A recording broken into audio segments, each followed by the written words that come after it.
Welcome into a very special episode of the Racing Report. I am here with Cambridge City, Indiana's own Presley Sorah. He is joining me today on this very special episode of the Racing Report because just last week he announced that he is running the Circle City 200 this upcoming July at Indianapolis Raceway Park, and I'm so glad to be joined by him today. Presley, I'm so thankful for you being here. I guess the first question I have for you today is for everybody out there who might not know who you are. First, if you have anything you want to let them know, feel free. And then after that, what was kind of your first real experience in racing? Yeah. So my dream my entire life has been to be a NASCAR driver. So, I was watching the races on TV as a toddler. My parents were racing fans, so the races were always on every Sunday, and I just kind of grew up watching it. But I am a first generation racer, so there's nobody in my family that has raced before me, nobody that's worked in racing, or at least in my immediate family here. So. I've kind of done stuff on my own. I'm my own social media team. I'm my own marketing person. Everything is just me. So, I like it that way. I like to handle things myself, and I've worked really hard the last few years here in the NASCAR space, just trying to build opportunities for myself. And yeah, it's been a long time coming. I started out in go-karts in Indianapolis, so to be back racing in Indianapolis in a NASCAR sanctioned event, that's really special. Yeah, where did you race when you were racing go-karts? What kind of tracks were you at? Yeah, so I raced at the Indianapolis Motor Speedway, the Indiana State Fairgrounds, and then I raced up in Purdue at Purdue Okay, University. that's pretty cool. Yeah. Was that the Purdue Grand Prix that you were in, or? It wasn't the Purdue Grand Prix. It was actually a series called Next Gen Racers, and it Okay. was for like younger kids getting into motorsports. So I did that, and we traveled to those races. It was really cool. One year, I want to say it was 2015 or 2016. We actually did like a little demo event at the Indy Grand Prix for the IndyCar race. So the morning of the race, they actually had a little course set up inside the track for us, and we kind of did our little demo and told them what we did. There were spectators there, obviously, so we explained, a little bit about us at that point, and everyone was kind of talking about how we wanted to get into motorsports. So it's pretty cool to hear, be doing exactly what I was telling people, almost 10 years ago that I wanted to do. Yeah, and what's interesting too is you used a lot of sim to real life in that, and you're actually what looks like your sim racing seat. So how long have you been in iRacing and before iRacing? I want to ask too. Did you play any NASCAR simulation games before iRacing, or has it just always been iRacing? Yeah, so I've been on iRacing since 2018, and I think I've had a little mock simulator at my house since probably 2016 or 2017, but that was just on like, F1 games, NASCAR games, stuff like that. But I've actually been on iRacing since 2018. I grew up playing the NASCAR video games, obviously. NASCAR Inside Line, NASCAR 2010. I think NASCAR 2010 on the Wii was my first NASCAR game that I played. So I would have been about 7 years old then at that point, and obviously I was already hooked into the sport, but the video game stuff was a blast, and I did a ton of it, and I think that definitely kind of pushed me towards the sim racing stuff. So yeah, I've been doing it since 2018. I've put a lot of work in on there, and it's a great tool just, not only to get better and practice and everything, but also get your name out there. So, if you're good, most of the big events are, straight up driver input. So, it's fixed setup, so there's no like car input involved. So, in real life motorsports, obviously, you could have a really good driver and a team that's kind of lower funded or struggling, and you may not really know that that driver's as talented as what they are. But the cool thing about iRacing is everybody's on the same stuff, everybody's even, so it's really the best driver wins. Yeah, and when you talk about that, you're mostly doing fixed setups and things like that. Do you ever race, open setups? And if you do, has that helped you, with your own racing career and in just in general? How does iRacing help you learn? Because I think a lot of people who are probably watching know about iRacing, but they probably aren't fully aware of just how immersive it really can be sometimes. Yeah, I don't race the open setup stuff a ton because, like I said, I really like when it's just straight up to the driver's ability. So, I love challenging myself with that. And, it's it's a better feeling to me winning the fixed setup races where it's best driver wins rather than best car. But I have run some open setup stuff. I actually won the iRacing Indianapolis 500 back in 2020 with an open setup race. So. That's about my claim to fame on the open setup stuff. Aside from that, it's usually fixed setup. But yeah, iRacing is a great tool. It helps a ton with just visuals. So, they do a ton of work on their artwork side of things. So, I can go to a race and like I tested Daytona last January and then this January as well. But my first time ever in an ARCA car was last January in the preseason test, and I showed up and I drove out on a pit road out through the Rolex banner and billboard, and I felt like I'd already done it before when I was going out onto the track. So it helps a ton with that. I mean, it's almost one to one visually. Now, as far as the physics goes, it kind of varies just by track. So, lucky for me, Indianapolis Raceway Park on iRacing with the new ARCA car is pretty much exact to how it drives in real life. Obviously, you don't have the physical aspects of it, of, the heat and the G-forces, but as far as like actually driving it, feels very, very close to real life. So, that'll help me a ton for this summer. But then there's other tracks too where you can't take quite as much information from the sim, and you never really want to base all of it off the simulator just because, if you get to the track and it's not exact or very close at all, then you'll be taking a step back rather than a couple steps forward. So, yeah, lucky for me, Indianapolis is close, and I can practice a lot with that going into this summer. Yeah, and you mentioned racing at all those Indiana tracks, and especially at IRP, and being able to learn in those simulators. My next question is: you've clearly raced all around the state. Uh, of the tracks that you have raced at, what is your favorite?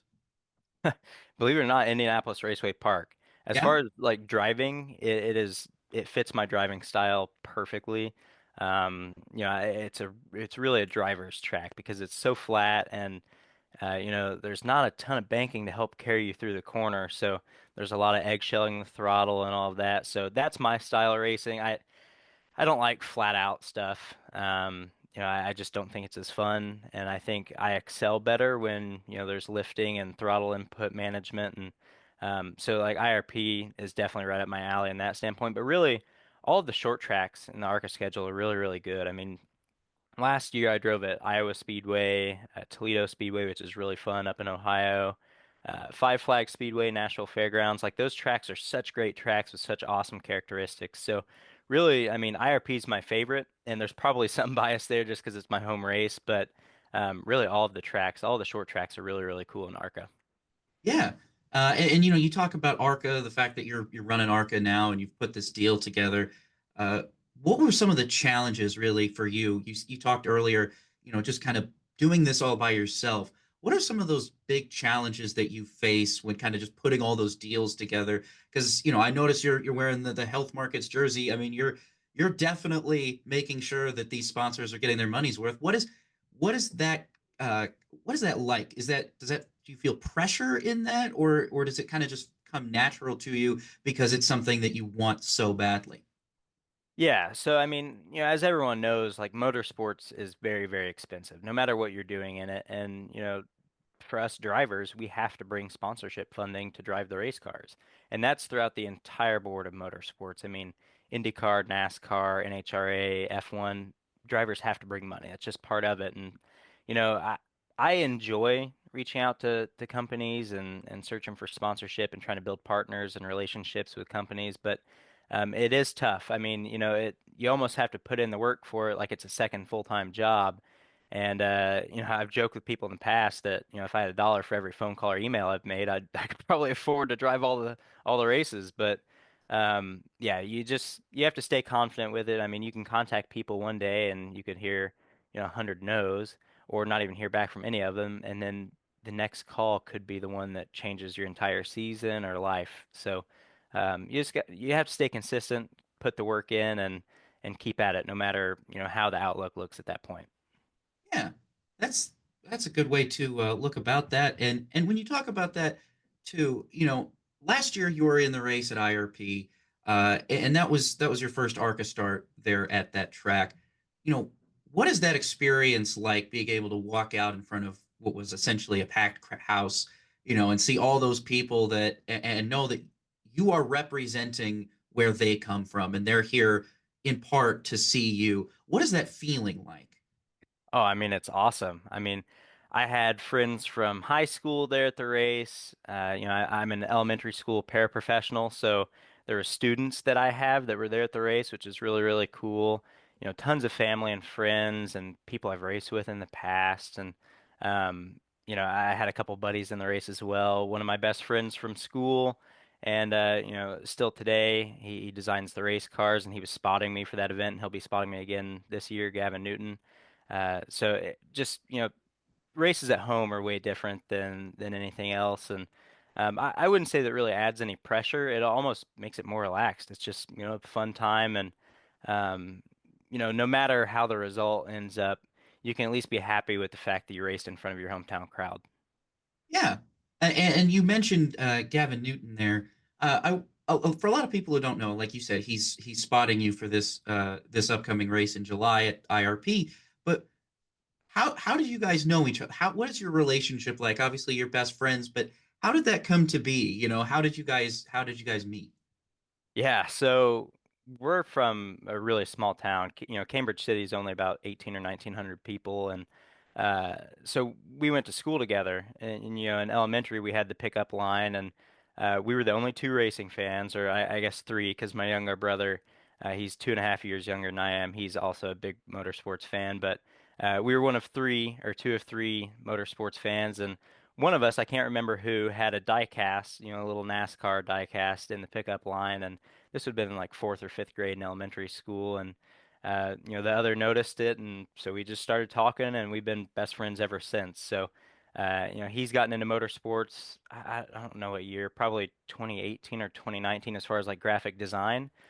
So we help each other out a ton. I mean, all of my graphics and stuff, the race cars, the flyers that we put on social media, hero cards, stuff like that. All of that is work that he does, and he helps me a ton with that. And then, I try to help get as many eyes on the products that he puts out as well. So we try to bounce stuff off each other like that, especially feedback. So it's a great little dynamic duo, and then he spots as well. So it'll be pretty cool to have him in my ear come Indianapolis.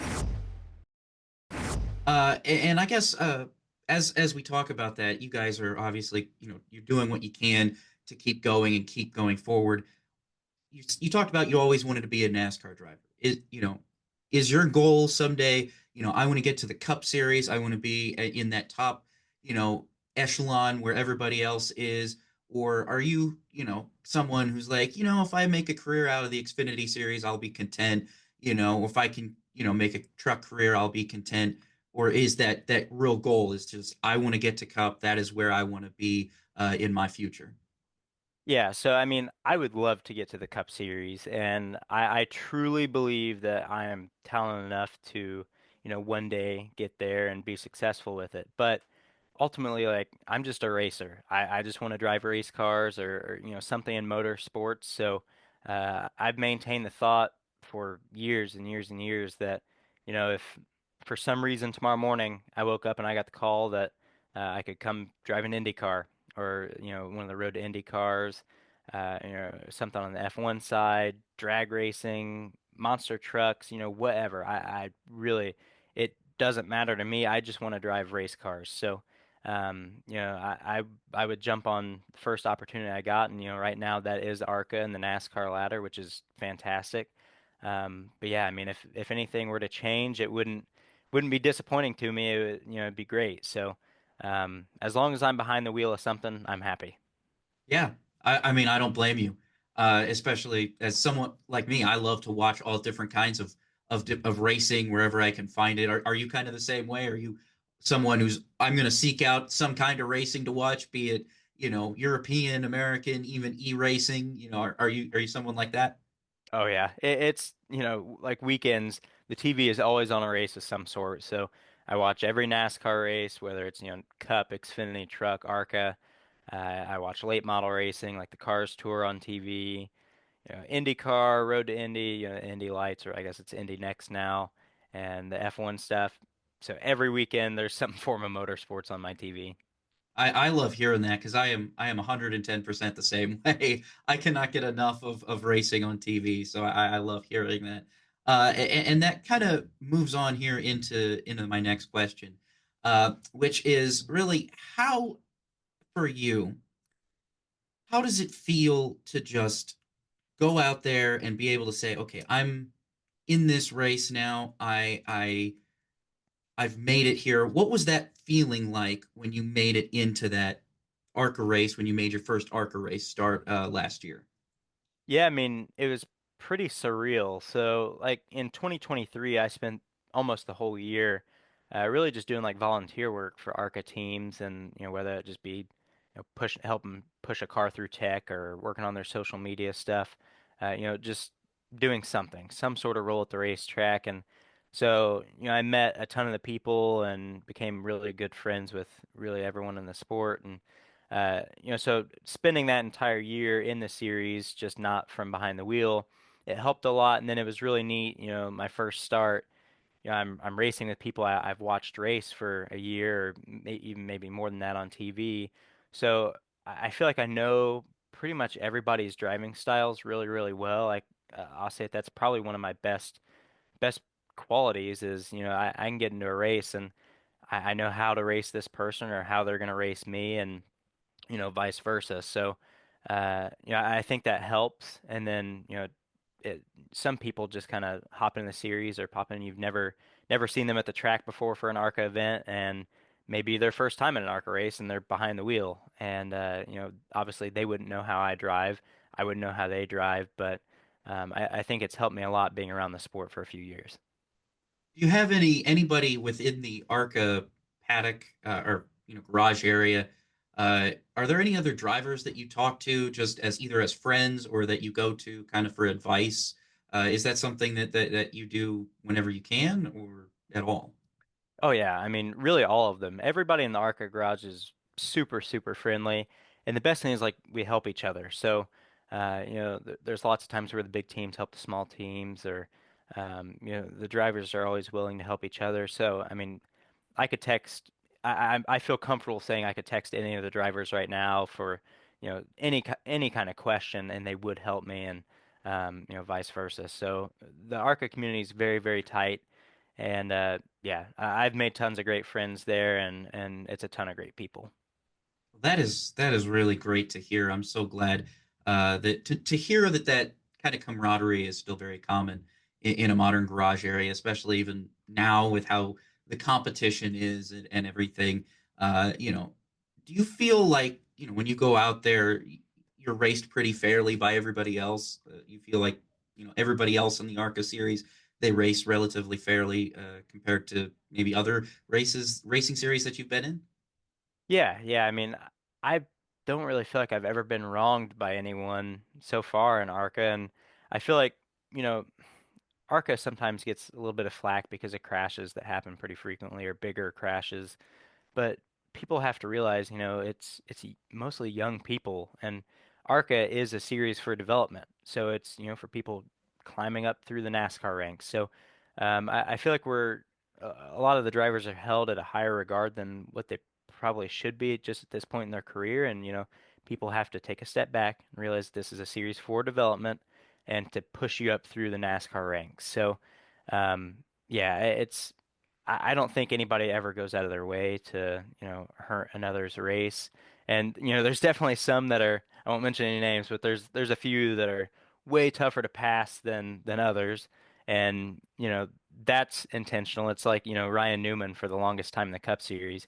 Yeah. Good luck passing him because you're not going to get around him. So we've got a few of those too, but I think that's just what adds to the ARCA series and makes the series so great. You mentioned Ryan Newman there. Were there any drivers that you looked up to when you were growing up? Like, who were you a fan of, really?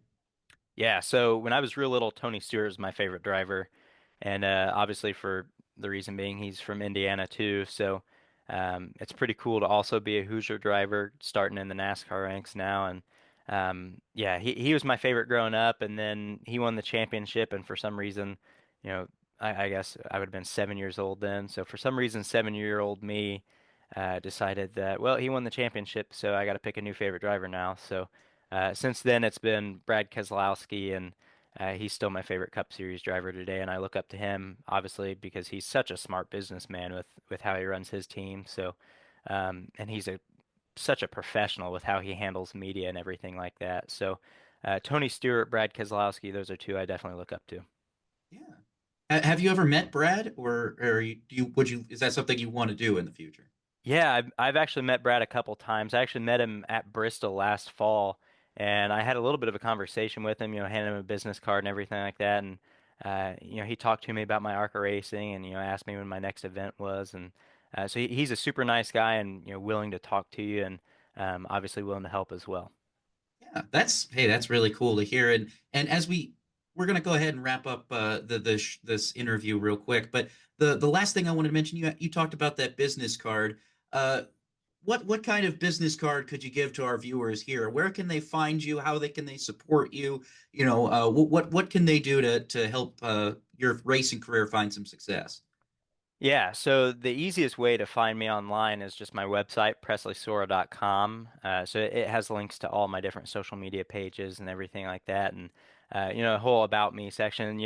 Like I mentioned earlier, how I kind of do everything on my own.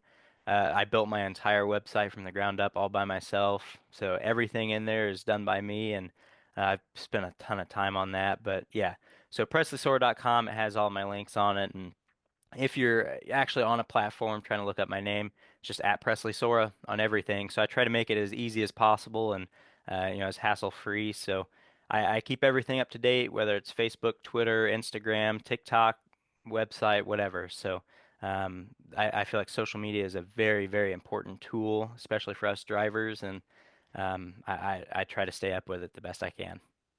Yeah, so I appreciate you joining here today. You are going to drive the number 67 Ford Mustang for Maples Motorsports in the Circle City 200 coming up this July at Indianapolis Raceway Park. Ladies and gentlemen, thank you so much to Presley Sorah for joining us today on this special episode of the Racing Report. My name is Rob Peeters, and you can find me at rpeters33, RPEETERS33. You can find Presley, as he already said, at Presley Sorah, spelled just as it sounds right there. So thank you all for joining us. Thank you to Presley Sorah for joining us as well. And we will see you next time on another episode of the Racing Report.